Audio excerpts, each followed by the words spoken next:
दोस्तों, नव भारत टाइम्स में आपका स्वागत है। और आज मेरे साथ एक ऐसे एक्टर हैं जिससे मिलना हर कोई चाहता है, जिसकी स्माइल से हर कोई प्यार करता है और जिसको देख के स्क्रीन पर सब वाह वाह कर बैठते हैं। अब मेरे साथ हैं आर माधवन जी। आर माधवन जी, आपका बहुत बहुत स्वागत है एनबीटी पर, नव भारत टाइम्स पर। बहुत बहुत धन्यवाद गौरव जी। जी। सर, थोड़ा ये बताएं कि द रेलवे मैन, मैंने अभी 3 एपिसोड देख लिए हैं उसके और मुझे जी। बहुत एक कमाल की लगी। तो बताएं कैसे जुड़ना हुआ सर इस सीरीज के साथ। आ, जब मुझे पता चला कि यश राज जैसी एक बहुत बड़ी कंपनी पहली बार ओटीटी के एक प्रोजेक्ट कर रही है और उन्होंने रेलवे मैन जैसा सब्जेक्ट चुना, तो मैं बड़ा क्यूरियस हो गया था कि ये लोग क्यों इस टाइप की कहानी कर रहे हैं। और उसके बाद जब पता चला कि जो फिल्म का डायरेक्टर है शिव रवेल, वो अपनी पहली प्रोजेक्ट ऐसा चुन रहा है उस कंपनी में, तो मैं बिल्कुल ही क्या बोलते हैं, जिज्ञासा बहुत बढ़ गई। और मैं इनसे मिला, और जब मैं कहानी सुनी और मैंने इनकी तैयारी देखी तो मैं बौखला के रह गया, क्योंकि जिस तरीके से इन्होंने रिसर्च किया था भोपाल के जो घटना थे, जिसके बारे में जानकारी प्राप्त करके इन्होंने स्क्रिप्ट जो लिखी थी, वो इतनी कमाल की थी कि मैं सुनते ही और पढ़ते ही मुझे समझ में हो गया कि ये कहानी जो है ऐतिहासिक होगी। और मेरे लिए बड़ी गर्व की बात है कि मैं इस फिल्म से और इस प्रोजेक्ट से, इस ओटीटी लिमिटेड सीरीज से जुड़ पाया। जी। सर, ये एक ऐसी घटना थी जिसको आज भी याद करते हैं तो हमारी रूह कांप जाती है। जी। मैंने इस घटना को काफी करीब से देखा भी है। तो मैं जानना चाहूंगा कि शूटिंग के दौरान कभी आपको कब ऐसा लगा कि बहुत ही दर्दनाक घटना थी, कभी कोई ऐसी आपने कुछ ऐसा महसूस किया हो। जी बिल्कुल भाई साहब, जब ये घटना घटी तो मैं जमशेदपुर में था, 14 साल का था। और उस वक्त जो कि सिर्फ अखबारों से मुझे जानकारी प्राप्त होती थी, अ, ये हल्के हल्के में ये खबर आया था। ये एक दिन बाद हमको जब अखबार मिली तो मुझे पता चला कि एक ऐसा दुर्घटना हो गया है भोपाल में, जहाँ पे कुछ कुछ 100 लोग मारे गए। फिर 2 दिन बाद बताया गया कि नहीं, वो 100 में नहीं, संख्या हजारों में है। और तीसरे दिन फिर ने कहा कि नहीं, 2,000 नहीं, 3-4 हजार लोगों की मौत हो गई। तो जो कि हम 14 साल के थे और हम इसके बारे में सुन चुके थे, जब इसकी जो इंटेंसिटी बढ़ती गई, हम उसके प्रभाव जो है हमारे लिए कम होता गया, क्योंकि हम पहली बार सुन चुके थे कि गैस ट्रेजेडी, अच्छा क्या हुआ, क्या होता है इसमें। और फिर बच्चों की तरह हम खेलने चले गए। उसके बाद कभी मौका ही नहीं मिला इस घटने के बारे में ज्यादा बात करने का या चर्चा करने का। जब भी कभी हम भोपाल चले जाते थे, मुझे लगता है कि बहुत नॉर्मल है कि हर कोई एक बार हवा को सूंघ लेता है कि भाई सब ठीक ठाक तो है कि नहीं, एक मजाकी तौर पे। और मुझे बिल्कुल एहसास नहीं था कि ये कितना और कितनी भयानक और दर्दनाक घटना थी। जब हम प्रोजेक्ट करने लगे और एक एक करके हमें मतलब हकीकत बताया गया, तो गौरव जी जैसा आपने कहा, वाकई में रूह कांप गई। समझ में नहीं आया कि उस रात को लोगों ने मतलब क्या क्या सहा होगा, क्या क्या किस तरीके से उनकी मानसिक हालत जो है, एक तो जान लेके बचना, पर साथ में ये देखना कि अपने नजदीकी वाले, घर वाले, परिवार, दोस्त आपके आंखों के सामने मरते हुए, उनकी लाश आपके सामने गिरते हुए, मुझे मतलब मैं समझ भी नहीं पाया कि भोपाल की मानसिक संतुलन कैसे बनी रही, उसके बावजूद। और ये सीरीज करते वक्त वाकई में बहुत परेशानी हुई, एक्टिंग से ही नहीं बल्कि जानकारी प्राप्त करके उसे स्क्रीन में लाते समय। जो हमें मुझे मतलब हमसे हमें पता था कि ये सेट है, हमें पता था कि ये हम शूट कर रहे हैं, फिर भी देख के जो है बहुत धक्का लगा। अब मैं ये प्रोजेक्ट कभी नहीं भूलूंगा। जी। जी। आप दिल्ली आए थे रॉकेटरी के टाइम पर और मैं उस दिन पीसी में आपके साथ ही था। तो आपने बहुत उसको बताया था कि कैसे आपको उस रोल के लिए आपने तैयारी करी और खुद को चोट भी पहुंचाई थी आपने। मुझे जहाँ तक हम्म। याद है आपने ये शब्द बोले थे। तो इस क्योंकि ये भी अपने आप में एक बहुत बड़ा कांड था और आपका रोल भी बड़ा है इसमें। तो इसके लिए कैसे आपको उस तैयारी करनी पड़ी। आ, जो कि इसमें मुझे किसी और को ये नहीं करना था, मुझे भी बायोपिक नहीं है। हम एक फिक्शनलाइज स्टोरी के हिस्सा है। तो उतनी तैयारी फिजिकली नहीं करनी पड़ी जितना मुझे रॉकेटरी के लिए जरूरत पड़ी थी, क्योंकि मैं वहां पे नंबे नारायण सर की तरह दिखने की तरह कोशिश कर रहा था। पर इसमें तैयारी सिर्फ एक्टर के तौर पे थी।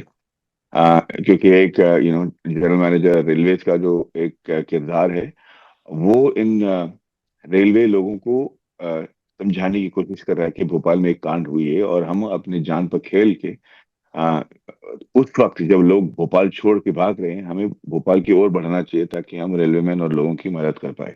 तो ये तो उनसे यही कहना था कि भाई आप अपना जान जो है हथेली पे लेकर चलो, पर हम लोगों की मदद करने की कोशिश करते हैं। और वो जो स्पीच देता है, उसमें लगना ही चाहिए कि वो, उसमें ये नहीं लगना चाहिए कि वो स्पीच दे रहा है, उसमें ये लगना चाहिए कि उसे थोड़ी थोड़ी बहुत खुद की बातों का एहसास हो रहा है, और वो उसने तय कर लिया कि वो जाने वाला है, और किस तरीके से वो लोगों को प्रभावित करती है कि वो भी इसके साथ चले। तो इसे रियल रखने में, ताकि लोग को एहसास हो जाए कि वाकई में ऐसी कोई घटना हुई होगी और हुई थी, ये रियलिज्म लाने में हमें ज्यादा कठिनाई हुई, पर नंबी नारायण रॉकेटरी की तरह नहीं। जी। लेकिन जो भी एक पूरा सीरीज में आपने काम किया और जो भी आपने घटना का सुना, क्या उससे आपको निजी लाइफ में कुछ बदलाव दिखे, अपनी लाइफ में कुछ सीखने को मिला? यही कि भाई साहब, कभी कभी लगता है कि हमारा काम बहुत छोटा है। जैसे कि उस रात भोपाल में ना कुछ लोगों को अपना काम हल्का लगा था, कि अगर नहीं भी करते हैं, पानी नहीं भी बंद करते तो चलेगा, कल सुबह कर लेंगे, ऐसी क्या बात है, पानी तो है। पर कभी कभी ऐसी छोटी गलतियां एक ऐसे हादसा को मतलब को जन्म दे सकती है, जिसके लिए शायद अ, कई जनरेशन तक लोगों को इसका मतलब नतीजा भुगतना पड़े। तो मुझे ये एहसास हुआ कि कोई भी काम जो है, जहां तक आपको ये नहीं पता कि आप पूरे जिग्जा में कहाँ बैठते हो, और आपका मतलब आप जिस संतुलन के लिए आप कितने जिम्मेदार हो, तब तक ना आपको अपने काम, और खास करके ऐसे केमिकल्स कंपनी में या रेलवेज में या हर चीज में बड़े ध्यान से करना चाहिए। भले ही आपको लगे कि बहुत ही मतलब हल्का सा काम है, पर हो सकता है कि कई लोगों की जानें उस पर निर्भर हो। जी। मैंने आपको फर्स्ट टाइम देखा सी हॉक्स में, और मैं बहुत छोटा था, 97 के आसपास की शायद बात है, जहाँ तक मुझे याद है। और मतलब मैंने जब पहली बार देखा तो हम अपने पेरेंट्स कहा करते थे कि हम, मुझे ऐसा बनना है, मुझे इस ड्रेस में दिखना है खुद को। हम्म। उसके बाद हमने आपको रहना तेरे दिल में देखा, आपकी क्यूट स्माइल सब देखा। लेकिन तब के माधवन और आज के माधवन माधवन में आप क्या बदलाव देखते हैं? एक तो बहुत ग्रेटफुल फील करता हूँ भाई साहब, 25 तकरीबन 23 साल के इस जर्नी में, सफर में, जो कुछ भी ऊपर वाले की दुआ से मेरे गोद में गिरा है, उसके लिए मैं बहुत ही ज्यादा मतलब ग्रेटफुल फील करता हूँ। सुबह उठकर अगर आप पूछोगे कि सबसे अहम क्या इमोशन आप फील करते हो, तो प्रभु के सामने धन्यवाद देना ही मेरे लिए सबसे ज्यादा जो है महत्वपूर्ण काम लगता है। उसके अलावा एक जिम्मेदारी भी मुझे एहसास हो रही है कि भाई इसके साथ एक जिम्मेदारी भी है। जब मैं कुछ कहता हूँ या मैं कुछ करता हूँ या कोई किरदार में निभाता हूँ स्क्रीन पे, तो उसका अक्सर असर जो है काफी ज्यादा है। तो वो एक जिम्मेदारी के साथ मुझे निभानी चाहिए। और तीसरा ये है कि भाई अब जैसे वक्त बढ़ता जा रहा है, तो अपने लिए लोगों को, खास करके यंगर जनरेशन के लिए, आपकी जनरेशन और आपसे जो यंगर जनरेशन है, उनके लिए कैसे अपने आप को रेलेवेंट रखें, कैसे ऐसा कुछ काम करें कि उनके आंखों में हमारे लिए इज्जत, और हमारे, और मुझसे उनको मनोरंजन, उन तक मनोरंजन मनोरंजन तक पहुंच पाए। तो ऐसे ख्याल जो है ये मेरे लिए अहम हो गए हैं 23 साल बाद, और इसके बारे में मैं हमेशा सोचता रहता हूँ। जी। और सर, सब ये भी जानना चाहते हैं, जो आपके मतलब आपके बड़े करोड़ों फैंस है, बहुत सारे फैंस है, यंगस्टर्स बहुत आपको फॉलो करते हैं।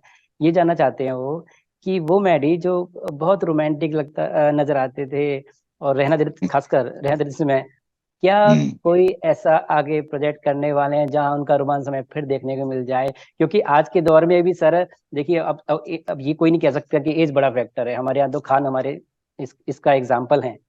तो कब मैडी हमें दिखेंगे ऐसे रोल में? बहुत वेट कर रहे हैं। मैं एज की नहीं बात कर रहा हूँ, पर मैं आज की जो यंगर यंगर जनरेशन है उनकी बात कर रहा हूँ। और वो ना, कोई भी जब हम कहानी कहने की कोशिश करते हैं, चाहे वो वेब सीरीज हो या मूवीज, वो तुरंत भांप लेते हैं कि भाई किस नियत से ये कहानी बनी है। तो क्योंकि मैं अपने आप को एक रोमांटिक हीरो पेश करना चाहता हूँ, तो एक फोर्स करके एक रोमांटिक कहानी करूंगा। तो मुझे डर है कि आ, वो कहेंगे कि भाई चलो मैडी, इतने रियलिस्टिक रोल अब करते रहो, अब ऐसा मत करो कि हमें एम्बैरेसमेंट हो जाए। तो एक एज अप्रोप्रिएट कहानी करना बहुत जरूरी है। और मैं भी जी। तहे दिल से चाहता हूँ कि एक रोमांटिक स्टोरी करूं। पर एक जमाने में लोग यंग कपड़े पहन के कॉलेज के बाहर दिखने से कॉलेज के स्टूडेंट्स माने जाते थे। आज के दिन तो मतलब गली के कुत्ते काटने को दौड़ेंगे, अगर आपको लगता है आप ये लोगों को कन्विंस कर पाओगे। तो इस टाइप की अगर कहानी मिली, जो आजकल जो मुझे लगता है जैसे प्रिटी वुमन या नॉटिंग हिल जैसे फिल्में अमेरिका में बन के आती थी, जो मेच्योर लव स्टोरी थी, अगर बिल्कुल। ऐसी कोई कहानी मिले तो मैं बिल्कुल करना चाहूंगा। जी सर, आपका दिल्ली भी आना होता ही रहता है। आप दिल्ली जी। आते हैं तो आज जानना चाहूंगा, क्योंकि हम दिल्ली से बात कर रहे हैं, तो दिल्ली का आपको क्या पसंद है? दिल्ली की कोई ऐसा किस्सा जो आपको बहुत याद रहता हो? हाल ही में आया था पब्लिसिटी के लिए, तो गौरव साहब सुबह उठकर जब होटल के बालकनी में गया खिड़की खोल के, तो सुबह सुबह वहां की जो पक्षियां हैं उनको पेड़ पर देख के खांसते हुए सुनने को मिला। तो ये बड़ा ही मुझे अजीब लगा, क्योंकि इतना जी मतलब इतना पोल्यूशन फैल चुका है कि बिल्कुल। मन में प्यार होते हुए भी कभी बड़ा अफसोस होता है कि दिल्ली को इस हालत में मुझे देखना पड़ रहा है। ये एक बहुत ही ओवरवेलमिंग फीलिंग होने लगी है। और मुझे लगता था कि ये क्या होगा, पोल्यूशन तो है, ठीक हो जाएगा, एक आध सांस बाहर ले लेंगे तो ठीक हो जाएगा। पर इतनी सुस्ती महसूस होती है, नींद से आती रहती है, और एक डलनेस जो होता है इस पोल्यूशन की वजह से, उससे मुझे यकीन हो गया कि ये खतरनाक है। और उम्मीद करता हूँ कि जल्द ही ये बात जो है सुलझ जाए और प्रॉब्लम सॉल्व हो जाए। और जहां तक लोगों की बात है और खाने की बात है, दिल्ली की तरह दुनिया में कोई जगह है ही नहीं। And I love that. जी सर, मैं जानना चाहूंगा कि आज के दौर की जो अभिनेत्रियां हैं, आपको उनमें से कौन ऐसी हैं जो मतलब आप जिनके साथ काम करना चाहते हैं?